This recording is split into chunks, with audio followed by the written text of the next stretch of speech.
They sit there, quiet and unassuming in their little glass jars. Powders, seeds, and dried leaves we barely think about. But what if I told you that before oil, before gold, before empires stretched across entire oceans, it was these humble spices that ruled the world? This is the story of how flavor built our modern world. It all began with desire, the oldest form of power. Thousands of years ago, somewhere in the humid forests of India, someone crushed a peppercorn and felt an explosion of heat on their tongue. In Sri Lanka, a strip of cinnamon bark filled the air with a scent that felt divine. Long before money or kings, humanity discovered taste, and we never ever forgot it. The ancient Egyptians believed spices were a bridge to the afterlife. They embalmed their pharaohs with cinnamon, cumin, and anise, hoping the scent would guide them to eternity. When the tomb of Ramses II was opened thousands of years later, archaeologists found black peppercorns carefully placed in his nostrils. Those peppers had traveled thousands of miles, across deserts and seas, just to perfume a dead king. In a world without refrigeration, spices weren't just a luxury, they were life itself, preserving food and masking the realities of a less fragrant time. As trade routes expanded, the world began to connect through scent. Cinnamon from Ceylon, cloves from the Moluccas, nutmeg from the Banda Islands, pepper from India. These precious goods passed through ancient hands, each grain gaining value, mystery, and power with every mile it traveled. For centuries, Arab traders held a monopoly on this lucrative trade.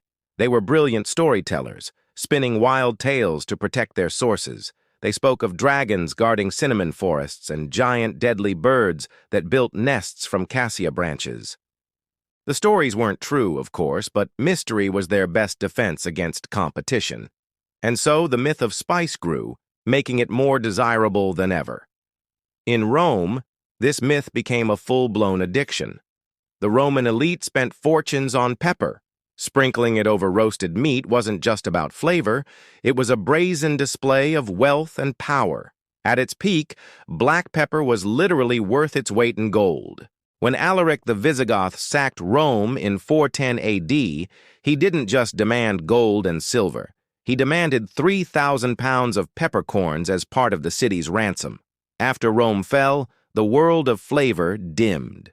Europe entered the Dark Ages, and its food became as gray and monotonous as its winters.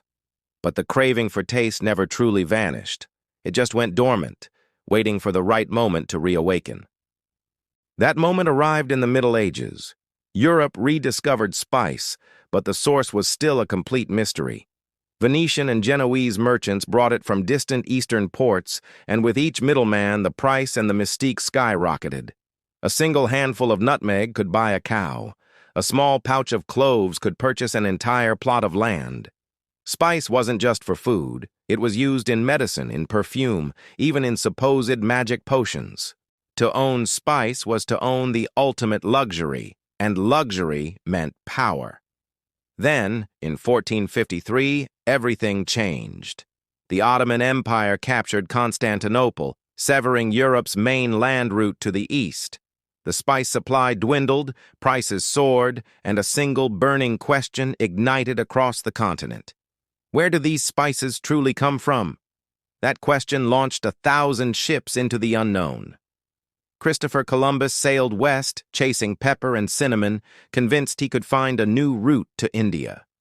Instead, he stumbled upon a new world. But it was Vasco da Gama who truly succeeded. In 1498, after a treacherous journey around the southern tip of Africa, he finally reached the true source, the Malabar coast of India. His voyage changed everything. The cargo of spices he brought back to Portugal sold for 60 times the cost of the entire expedition. Spice had become a new kind of gold, one that didn't glitter, but burned, healed, and perfumed. Europe went mad.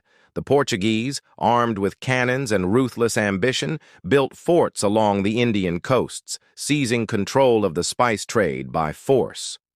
But they weren't alone for long.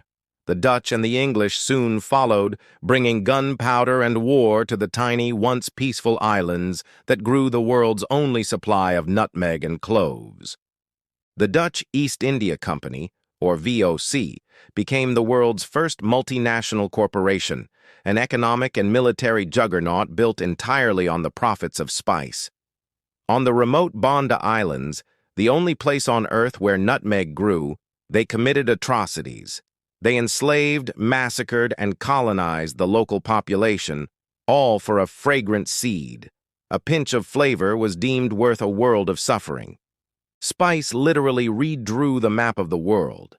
It created new borders, fueled colonial ambitions, and laid the foundations of global capitalism.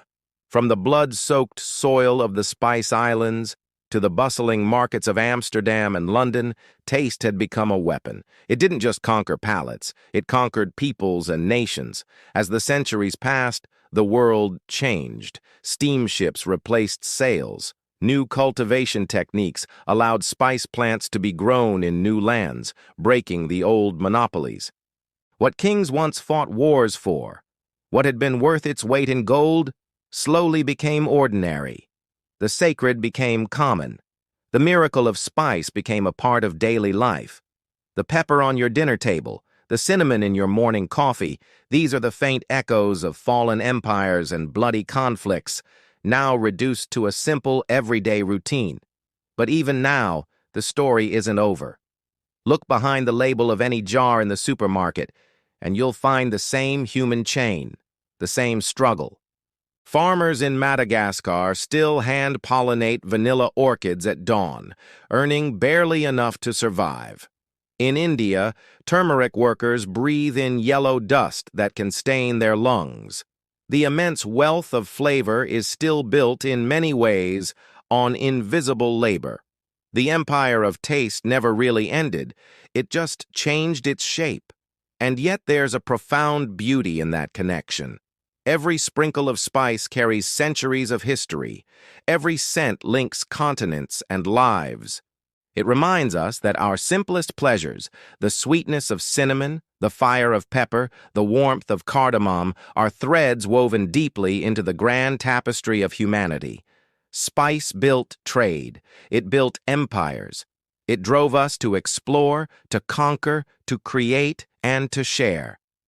It taught us that the entire world could fit into a single mouthful, that something so small could hold such infinite meaning. Today, we no longer sail across deadly seas for nutmeg or trade human lives for cloves. But we still chase flavor. We still hunger for things that feel rare, mysterious, and alive. Because the story of spice isn't just about food, it's about who we are, creatures driven by curiosity, seduced by scent, and forever craving more. So the next time you twist a pepper mill or open a jar of cinnamon, take a moment. Breathe it in. Remember that this simple, everyday aroma once ruled the planet. It sparked wars, built fortunes, and connected the farthest corners of the earth. The spice trade created the world we live in today, one taste at a time. And in your kitchen, in your meal, the legacy of that ancient fire still lingers, waiting to be tasted again. Thanks for watching. If you enjoyed this journey through history, don't forget to like this video and subscribe for more stories hidden in plain sight. We'll see you in the next one.